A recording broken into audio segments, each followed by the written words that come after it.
Mesdames, Messieurs, soyez les bienvenus sur Médian TV, bienvenue dans Africa Chic et bienvenue si vous nous rejoignez. On les traite de personnes moins sérieuses, parfois même de malhonnêtes, que ce soit en Côte d'Ivoire ou ailleurs. Les tailleurs ou couturiers ont souvent des problèmes avec leurs clients. Ils sont traités dans la boue parce qu'ils ne respectent pas les délais de livraison des vêtements. À qui la faute? Les couturiers qui prennent de nombreuses commandes ou le client qui ne prend pas vite son rendez-vous? Pour en parler, j'ai le plaisir de recevoir Issouf Tall. Il est créateur de mode. Issouf, merci de te revoir sur le plateau d'Africa Chic. Merci également à vous pour, on va dire, cette nouvelle réception. Alors, aujourd'hui, on parle du non-respect de délai de livraison des vêtements chez les couturiers. Pour mieux comprendre, Issouf, pourquoi les tailleurs ont souvent des soucis avec les clients? Pour mettre le pied dans le plat, j'aurai un avant-propos parce que dit-on que pour changer une société, il faut soi-même se donner les capacités d'être à la hauteur de ce qu'on voudrait conseiller aux autres. Et donc, après cette introduction-là, je pense que si vous reformulez votre question, je serai apte à vous donner l'élément de réponse. D'accord, on comprend très bien. Alors, selon vous, quelles sont ou quelles peuvent être les raisons du non-respect, on va dire, des délais de livraison? Ça met en avant des facteurs d'ordre moral et également des facteurs d'ordre professionnel. Et tout ça, en tout cas mis ensemble, donne vraiment quelle éthique nous nous sommes donnés avant de nous retrouver dans ce domaine-là. Mais également, ça prend en compte le fait que oui, nous sommes dans une société où les clients, pour la plupart, commandent des choses avec un très court délai d'événement. Et ça, c'est pas une excuse pour le styliste qui se permet de donner un faux rendez-vous, mais également, ça pourrait être considéré. Et secondo, je pense que tout styliste se doit de se donner un chronomètre de production. Mais quand tu n'as pas le chronomètre de production, effectivement, tu ne connais pas ta capacité en termes de rendement et tu ne te donnes pas de temps d'aisance. Ce qui fait qu'effectivement, tu peux tomber dans ce qu'on pourrait appeler les faux rendez-vous. Maintenant, je dirais comment les éviter. J'ai cité des éléments qui, s'ils sont pris en compte, permettront véritablement d'éviter cela. On va y en venir. Alors, est-ce que les réalités sont les mêmes, que ce soit en Côte d'Ivoire, au Burkina, au Mali, au Congo ou au Sénégal? Je répondrai malheureusement pas oui, parce que les acteurs de mode sont véritablement taxés de cela un peu partout, parce que effectivement, moi j'ai la chance de faire ces différents pays que vous avez cités, et donc de façon pratique, j'ai pu le constater. Et à tous ceux que j'ai rencontrés, je dis, quand tu ne connais pas ta capacité de production, effectivement, tu ne peux avoir un calcul qui te permettra d'éviter les faux rendez-vous. Donc, c'est un problème de capacité, donc de connaissance de capacité de production. D'accord. Alors, moi, j'ai dans une émission que j'ai pu écouter, le couturier qui intervenait a dit ceci. Il parle bien sûr du Congo, il se trouve à Kinshasa. Il dit le problème chez eux, c'est l'électricité, les coupures intempestives d'électricité. En Côte d'Ivoire, nous ne sommes pas confrontés à ce problème. C'est vrai que vous avez énuméré plusieurs raisons, mais est-ce que ce n'est pas aussi une question d'organisation? C'est pure et simplement une question d'organisation.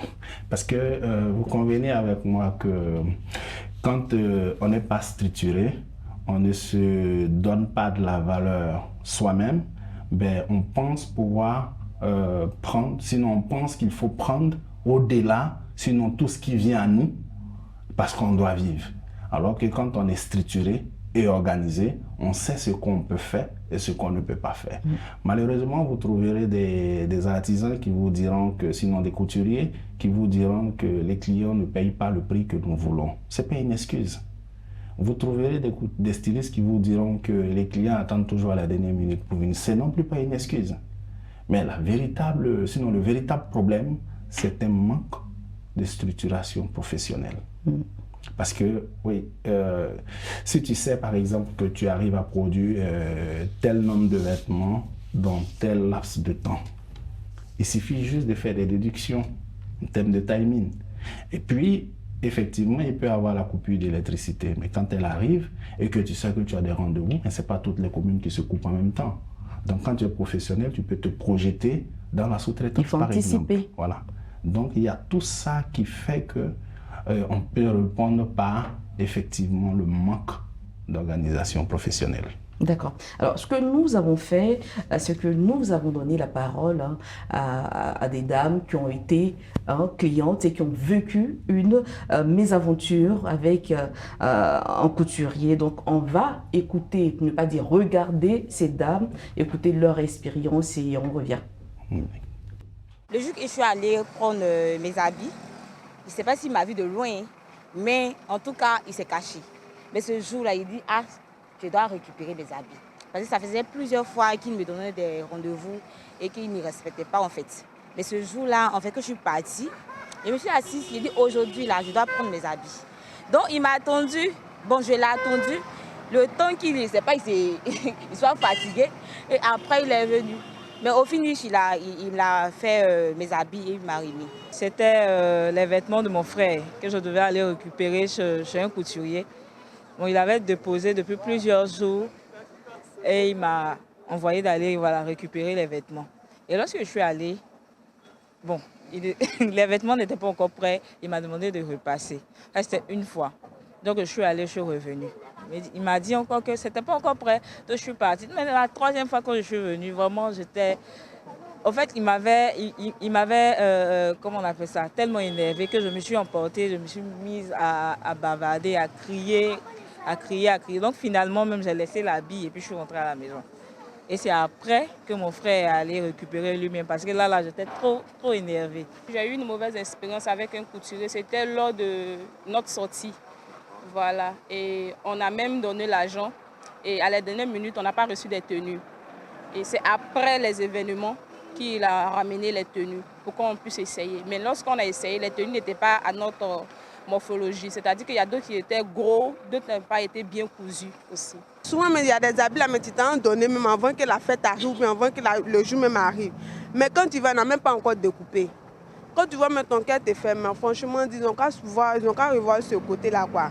Quand c'est comme ça nous fait mal parce qu'on n'a pas réservé. Si on n'a pas réservé quelque chose à côté là, quand on compte sur ce dernier là, on fait comment? Et ça allait donner mon habit. Il a dit le mariage, c'est dans 2 semaines. Il dit il n'y a pas de problème.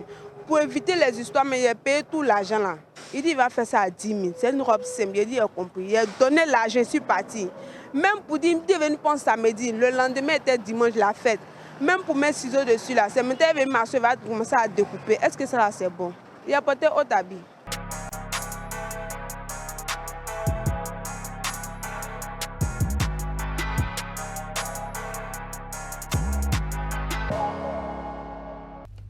Alors là, pour répondre à la dame, je dirais non, ça, c'est pas bon.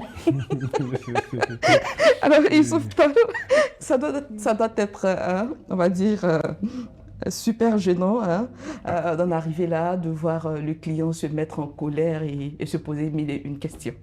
Oui, c'est le sens, on va dire, manque de professionnalisme dans notre fonctionnement. Parce qu'effectivement, vous savez, on peut se structurer, on peut être bien organisé et avoir des problèmes de rendez-vous.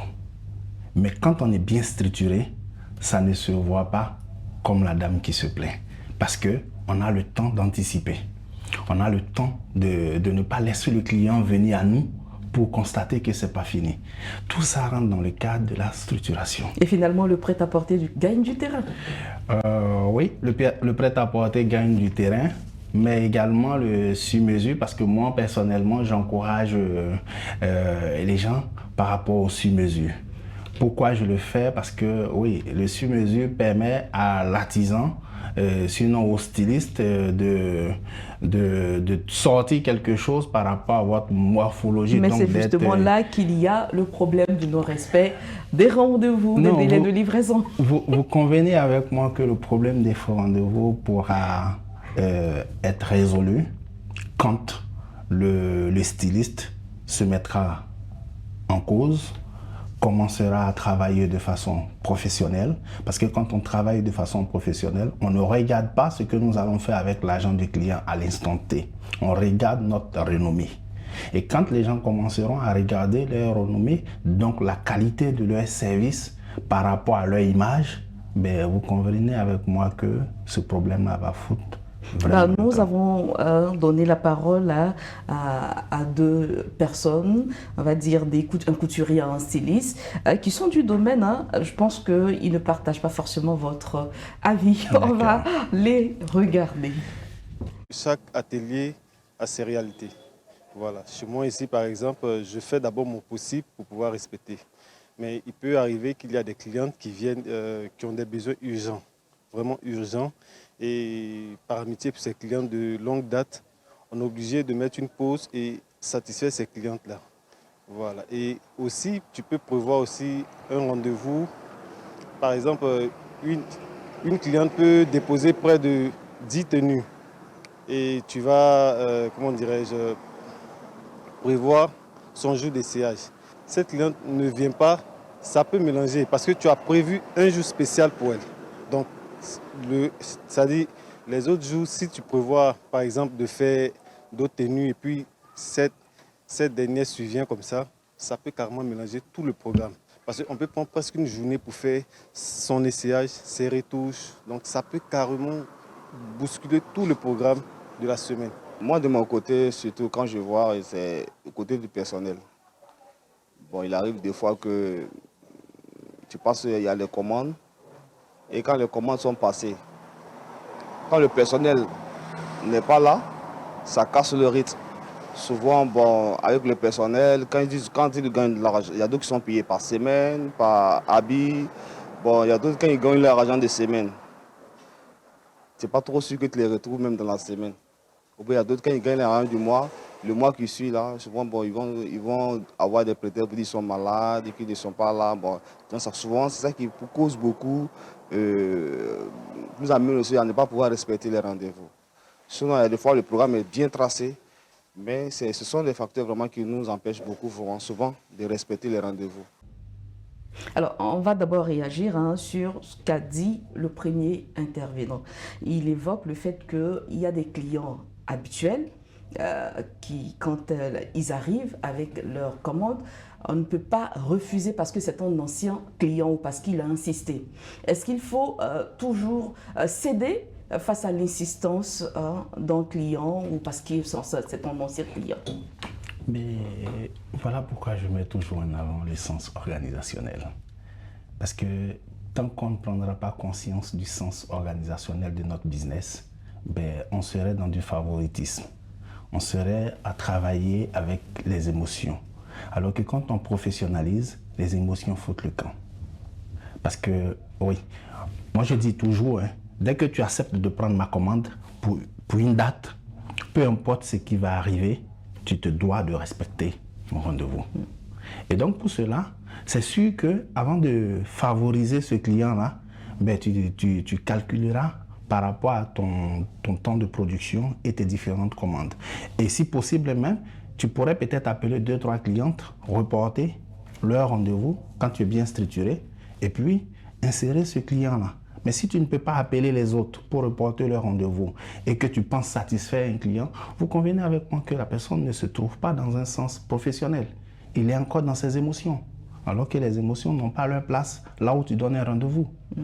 Mais malheureusement, moi je dirais que les stylistes et couturiers se doivent de travailler à professionnaliser leurs choses, de sorte à ce que leurs rendez-vous soient des rendez-vous, alors qu'ils se donneront les capacités de respecter que de penser faire du favoritisme. Alors, on a l'impression que ce problème se pose au niveau des couturiers et tailleurs de quartier et non chez des stylistes de renommée. Mais je dirais que c'est un problème qui touche tout le monde, à part que chez d'autres c'est mieux géré. Quand c'est bien géré, ça ne se laisse pas voir. Et vous me permettez là de mettre en avant un module de formation qu'on appelle satisfaction clientèle. En satisfaction clientèle, il y a l'anticipation par rapport au rendez-vous qu'on peut décaler ou bien qu'on décale. Ou bien il y a la pièce de gestion d'un client insatisfait par rapport au rendez-vous. Vous voyez, ce n'est pas le client qu'on recevra à la zone publique, non. Il faut le mettre dans des conditions, apporter d'autres additifs pour calmer vraiment ces ardeurs, de sorte à ce que le client ne prenne pas en mal cette erreur que nous avons commise. Donc, c'est un module de formation qui permet d'avoir ce savoir-là. Mais sinon, je vous assure que tout le monde vit ça. D'accord. Alors, le second intervenant, lui, parlait du manque de personnel. Le problème des apprentis dans les ateliers de couture. Le manque de personnel ne peut pas justifier les questions de faux rendez-vous. Non, je suis désolé. Je vous assure que quand on est professionnel, on anticipe, on prend les choses selon son personnel. Parce qu'on demande à son personnel que oui, nous avons des engagements, c'est pourquoi ils sont là. Et s'ils ne peuvent pas respecter nos engagements, donc ils ne font pas encore partie de notre personnel. Donc on ne peut pas compter sur quelqu'un qui n'est pas certain d'être avec nous pour fixer des rendez-vous. Nous fixons nos rendez-vous et nous nous donnons les capacités d'honorer nos rendez-vous. Maintenant, venir dire à mon client que c'est parce que mon couturier n'est pas venu que votre tenue n'est pas finie. Mais écoutez, le client, c'est vous, il connaît comme couturier. Il ne connaît pas d'autres couturiers en dehors de vous. Donc votre personnel, ça c'est votre problème. On ne met pas son manque de personnel en avant pour une question de faux rendez-vous.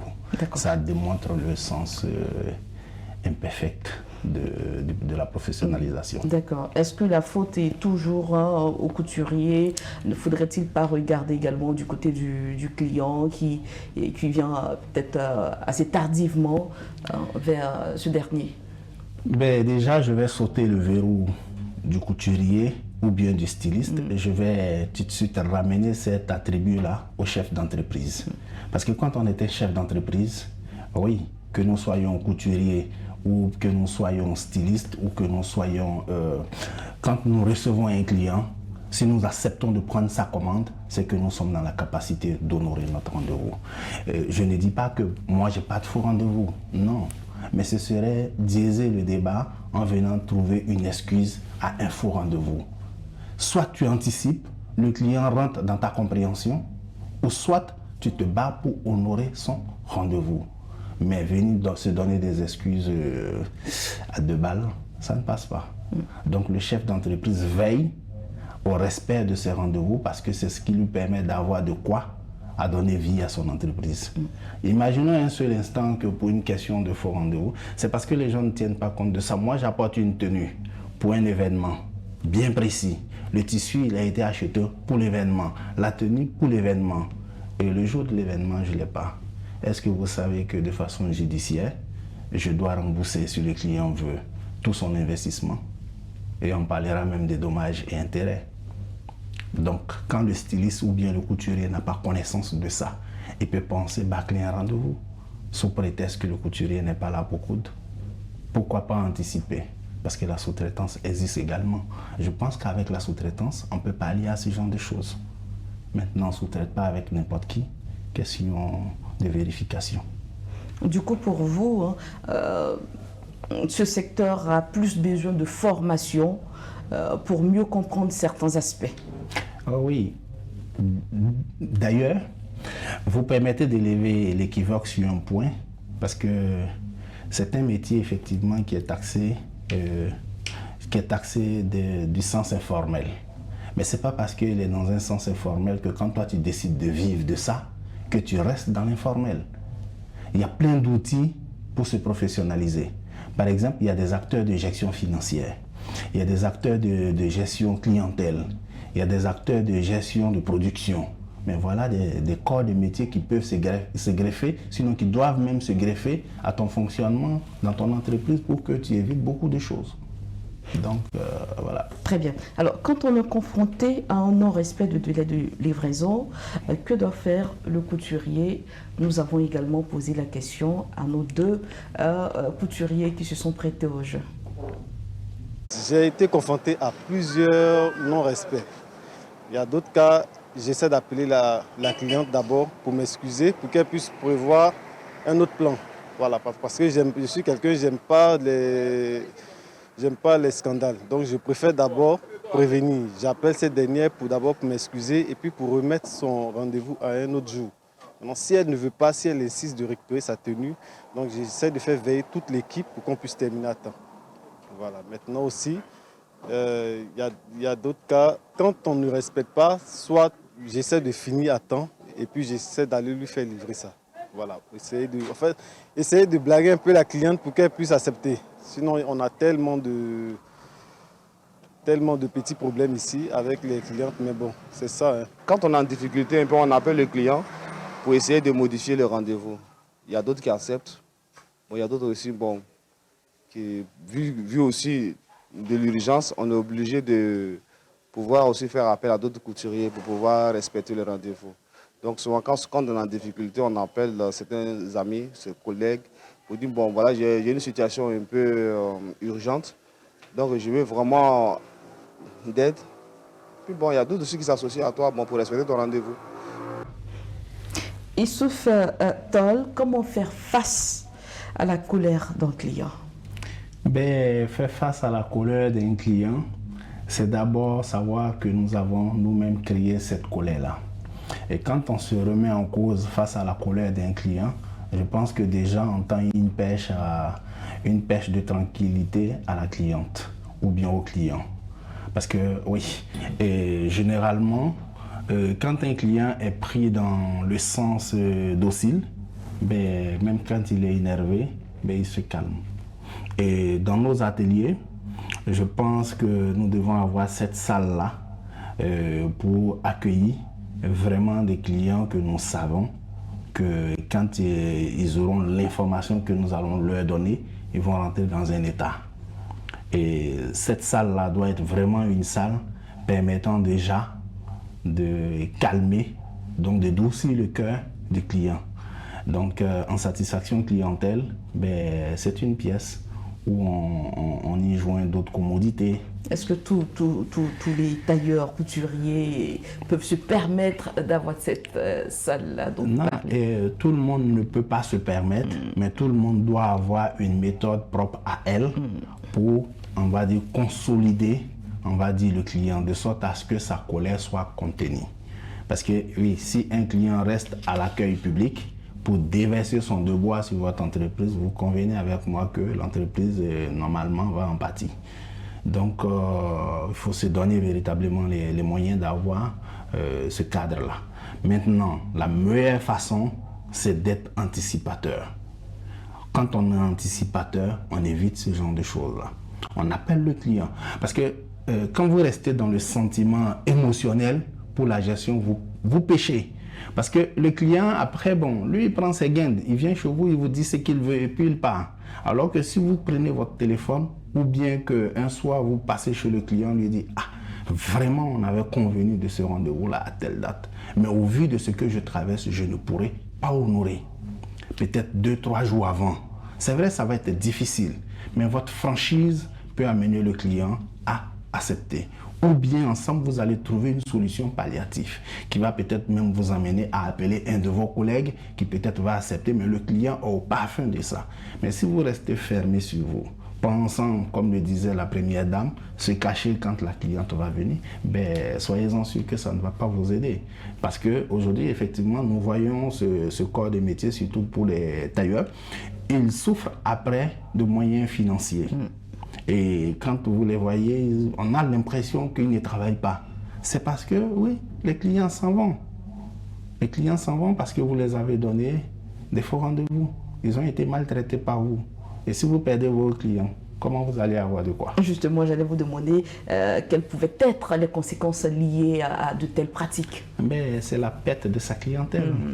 Quand on perd sa clientèle parce qu'on a manqué d'estime de soi, vous convenez avec moi que notre portefeuille va en pâtir. Et le loyer, il faut le régler. Si on n'arrive pas, on nous mettra dehors. Ça, c'est clair. Donc, pour cela, pour moi, si vous permettez, j'interpelle en même temps la conscience de tous ceux qui se trouvent dans ce corps de métier-là, que ce n'est pas parce qu'on a beaucoup de clients quand on a de l'argent. Mais quand on est structuré, la structuration nous amène à fixer le prix qui va nous permettre, selon notre, ce qu'on pourrait appeler notre capacité de production. Parce que si tu sais que tu arrives à produire, par exemple, je dis n'importe quoi, une vingtaine de tenues mois, ben, tu vas repartir tes charges dans ces 20 tenues. Les clients qui ne peuvent pas payer pour une tenue dans ce coût-là, mais pas ailleurs. Parce que ça va non seulement t'éviter les faux rendez-vous, et ça va t'éviter d'être à la fin du mois endetté. Parce que ce que tu vas coudre va te permettre de supporter tes charges. Donc tout ça rentre vraiment dans le sens de la professionnalisation. Très bien. Et que faut-il faire pour redorer l'image de la corporation? Ah, ça c'est une très belle question. Ça c'est une question qui ramène à un séminaire, sinon à, on va dire, un panel de quêtes de solutions. Mais je donnerai par exemple moi ma solution. Parce que moi, j'estime que si on se respecte et qu'on respecte nos clients, ben, c'est sûr que, qu'ils le veuillent ou pas, le respect de la corporation va submerger. Et le premier respect qu'on pourrait avoir à l'égard d'un client, c'est déjà de respecter son rendez-vous et surtout de respecter son modèle. Si on n'arrive pas à respecter le modèle qu'on a conclu avec le client, et en plus de cela, il y a la question de rendez-vous, c'est sûr que peu importe l'effort qu'on fournira, ben, le client, la corporation restera mal vue. Et quiconque est passionné de mode, logiquement, ne devrait pas accepter que cette image-là soit déversée sur la corporation. Très bien. Moi, je suis passionné. Très bien. Youssouf Tall, en tout cas, merci beaucoup de partager avec nous votre savoir, votre passion et de parler des quarts de votre corporation. Merci d'être passé sur le plateau d'Africa Chic. Merci à vous. Voilà, vous l'avez compris, hein, c'est la fin de cette émission. Merci à tous ceux qui nous ont suivis et merci à l'équipe en régie. On se retrouve la semaine prochaine pour un autre numéro. D'ici là, portez-vous bien.